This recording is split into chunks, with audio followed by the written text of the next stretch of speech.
Salut ma Africa Lovers. Bienvenue encore sur Peuple Ébène.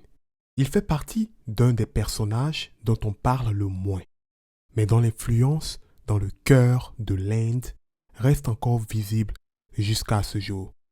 De qui parlons-nous? Découvrons ensemble. Projecteur.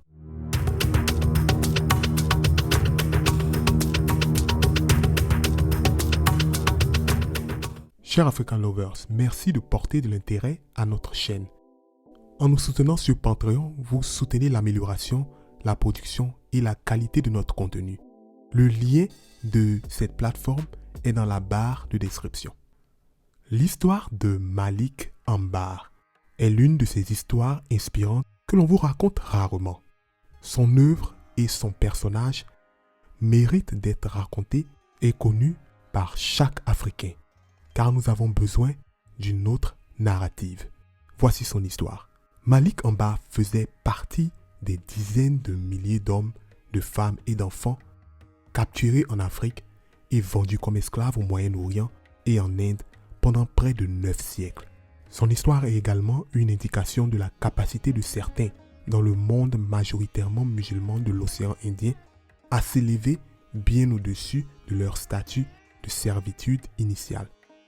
Malik Ambar est né en Éthiopie sous le nom de Chapou en 1548 dans la province de Harar. Ambar, comme on l'appela plus tard, fut dépouillé de sa famille, de son nom et expulsé définitivement de sa patrie. Néanmoins, un demi-siècle plus tard, il s'était transformé en faiseur de rois dans la région intérieure du sud de l'Inde connue sous le nom de Deccan, où il dirigeait l'armée la plus puissante de la région contre la domination mongole. La région plateau de Deccan était connue pour sa demande insatiable pour le travail militaire. Pourquoi recruter pour le travail militaire? Contrairement aux esclaves domestiques ou des plantations, les esclaves militaires accomplissaient la tâche purement politique de maintenir la stabilité des systèmes étatiques, puisque dans la plupart des cas, leurs maîtres étaient eux-mêmes des fonctionnaires de haut rang.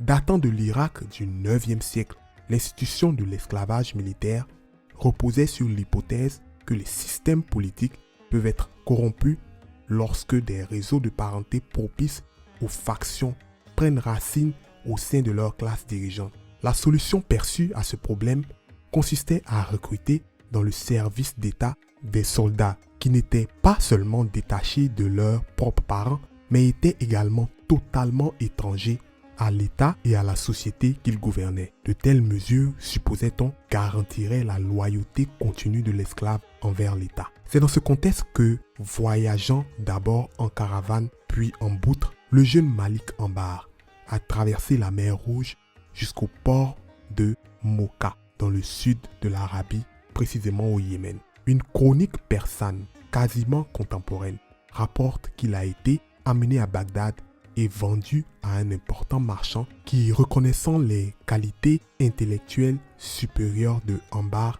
a élevé et éduqué le jeune, l'a converti à l'islam et lui a donné le nom de Ambar. De Bagdad, il a été emmené dans le Deccan et acheté par Gengis Khan, lui-même noir et ministre régent du sultan de Nizam Shahi dans la région de Ahmadnagar. Pendant 20 ans, l'Éthiopien devenu musulman a loyalement servi Khan, un Éthiopien comme lui converti à l'islam, mais qui contrairement à Ambar n'était plus asservi. Au cours de cette période, Ambar a assumé des responsabilités croissantes à la cour de Nizam, où il a observé et appris la diplomatie, la stratégie militaire et l'organisation politique, une formation cruciale qu'il a portée dans sa vie d'homme libre. Chers amis, n'oubliez surtout pas de me laisser un pouce j'aime pour que cette vidéo soit diffusée au maximum de personnes. À la mort de Gengis Khan, vers 1594, Ambar fut affranchi et lança bientôt l'une des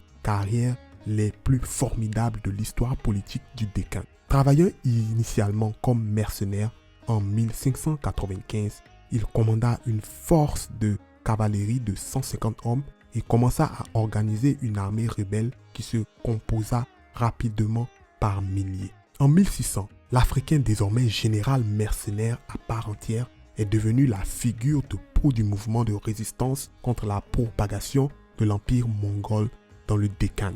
Battant au combat les armées de 2 empereurs mongols, Akbar et Jahangir, les armées d'Ambar furent pendant un quart de siècle l'inspiration de ceux qui résistaient à la tentative d'occupation mongole du sud de l'Inde. En 1620, l'armée d'Ambar comptait 50 000 hommes, 40 000 Marathas, c'est-à-dire guerriers hindous, et 10 000 Abshis, qui sont des confrères africains. À ce moment-là, il avait déjà installé successivement 2 jeunes princes sur le trône de Nizam comme roi de Façade, se faisant chaque fois ministre régent et contrairement à son ancien maître Gengis Khan, dirigeait lui-même le royaume.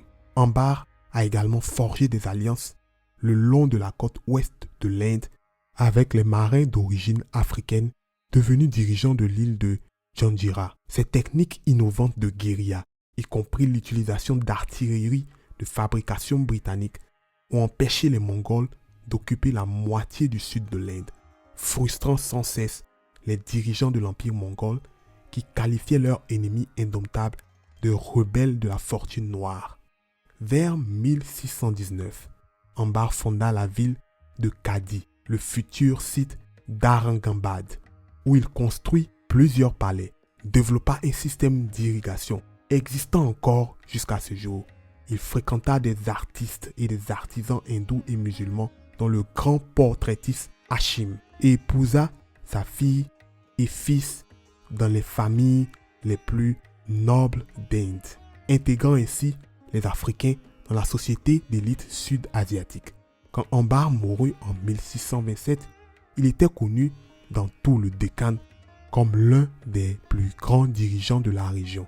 Si vous voulez aussi connaître l'histoire des Afro-Iraniens et leur influence dans la dite région, je vous invite à cliquer sur la vidéo qui s'affiche maintenant.